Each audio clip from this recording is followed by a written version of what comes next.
പുതിയ യു.ഡി.എഫ് സർക്കാർ ഏതായാലും ജൂൺ 15 മുതൽ KSRTCയിലെ എല്ലാ സ്ത്രീകൾക്കും സൗജന്യം കൊടുക്കാൻ തീരുമാനിച്ചിരിക്കണം. അപ്പോൾ ഇന്നലെ ഗതാഗത മന്ത്രി പറയുന്നത് കേട്ടു, എല്ലാ സ്ത്രീകൾക്കും അത് കിട്ടും, അതിനകത്ത് ഇൻകം പാരിറ്റി ഒന്നും ഉണ്ടാവില്ല എന്ന് പറയുന്നത് കേട്ടു. സത്യത്തിൽ കേരളത്തിലെ ബസ്സുകളുടെ നിലവാരം എടുക്കുകയാണെങ്കിൽ KSRTCയുടെ കയ്യിൽ ഏതാണ്ട് 4000 ബസ്സുകളേ ഉള്ളൂ.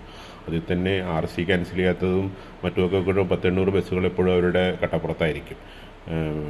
കേരളത്തിൻ്റെ യഥാർത്ഥ നട്ടെല്ലെന്ന് പറയുന്നത് സ്വകാര്യ ബസ്സുകളാണ്. അതായത് തിരുവനന്തപുരത്ത് മാത്രമാണ് KSRTCക്ക് ഒരു ആധിപത്യമുള്ളത്. 60% ബസ്സുകൾ KSRTCക്ക് തിരുവനന്തപുരത്തുണ്ട്. ബാക്കി എല്ലാ ജില്ലകളിലും അവരുടെ ശതമാനം വളരെ കുറവാണ്. എല്ലായിടത്തും സ്വകാര്യ ബസ്സുകളാണ് മേൽക്കൈയുള്ളത്, പ്രത്യേകിച്ച് മലബാർ ഏരിയയിൽ.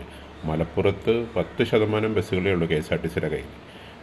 മറ്റേ വാണിജ്യ തലസ്ഥാനമായ എറണാകുളത്ത് ഏതാണ്ട് 25% KSRTCക്കുള്ളൂ. അതായത് ബഹുഭൂരിപക്ഷം, അതായത് മലപ്പുറത്ത് 90%, എറണാകുളത്ത് 75% പ്രൈവറ്റ് മേഖലയാണ്. എല്ലാ ജില്ലയിലും അങ്ങനെയാണ്. തിരുവനന്തപുരത്ത് എല്ലാ ജില്ലകളിലും പ്രൈവറ്റിനാണ് മേൽക്കൈ. അപ്പോൾ സ്ത്രീകൾക്ക് സൗജന്യം കൊടുത്ത് അവരുടെ ശാക്തീകരണമാണ് സർക്കാർ ഉദ്ദേശിക്കുന്നതെങ്കിൽ യഥാർത്ഥത്തിൽ ചെയ്യേണ്ടത് ഈ സൗജന്യം സ്വകാര്യ ബസ്സുകൾക്കും കൂടി ബാധകമാക്കണം. എന്നാൽ മാത്രമേ അത് സാർവത്രികമാണെന്ന് പറയാൻ പറ്റുള്ളൂ. അല്ലെങ്കിൽ തിരുവനന്തപുരം ജില്ലയ്ക്ക് മാത്രമായ ഒരു പദ്ധതിയായി ഇത് അവസാനിക്കും.